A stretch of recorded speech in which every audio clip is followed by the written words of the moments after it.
Here is the fun archaeological discovery story for you all. The world's oldest pretzel, aging at 250 years old, has been found in Germany, and it may also be one of Europe's oldest baked goods. The remains of the burnt pretzel, roll, and croissant were also found that were thought to be 1,200 years old. Pretzels were first made in monasteries during the Middle Ages, and originally their form was intended to represent the crossed arms of a monk. The pretzels were made from water and flour and could be eaten during Lent, when Christians were forbidden to eat dairy products or eggs. Pretzels are a common breakfast item in Germany today. This is Jay Jasso with Bulldog Bytes, signing off. I'm Dean Sopsey, and this is your sports report. Baseball and softball games have begun this week. The teams have this week to prepare for its non-conference matchups as conference play starts next week. March Madness is upon us, the craziest and most exhilarating time of the year, in my opinion. Make sure to fill out your brackets and choose the winners. Remember to pick quite a few upsets because every year we see some great upsets. Last year, for example, we saw Duke go down to the Mercer Bears.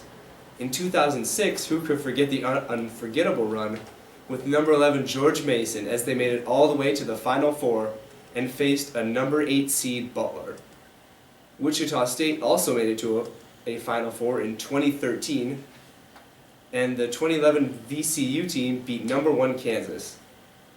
Some more great upsets. In 2012, we had Lehigh beating number 2 Duke Blue Devils, and in the same year, number 15 Norfolk State as they beat number 2 Missouri. One fun fact is that just about every year, a number 12 seed defeats a number 5. This year, the number 1 seeds are Duke, Kentucky, Villanova, and Wisconsin. They have the easiest path to the Final Four. While some people claim to be experts at bracketology, no one can truly predict what the outcomes will be. Hopefully this year will provide many stunners, shockers, nail-biters, and upsets. This is your sports report. I'm Dean Sopsey. Stay classy, Aquin. Hi there, I'm Riley Whalen. This month marks the 75th anniversary of the Battle of Iwo Jima. The battle took place during World War II on February 19, 1945 and ended on March 29th of 1945. Iwo Jima is a very small volcanic island in the Pacific Ocean that was desired to be captured by the Allies during the war due to its crucial airfield that would put the Allies in the position to launch bombing raids on the Japanese mainland. The battle was only supposed to last a couple of weeks, but turned into one of the deadliest battles of World War II. Over 70,000 U.S. Marines and naval personnel invaded the island against the Empire of Japan, which had placed over 20,000 soldiers on the small island. The enemy soldiers on the island proved to be a big challenge for the U.S. Marines due to the complex tunnel systems that the Japanese had built throughout the island. By the end of the battle, over 6,500 Americans and 18,000 Japanese troops were killed in action.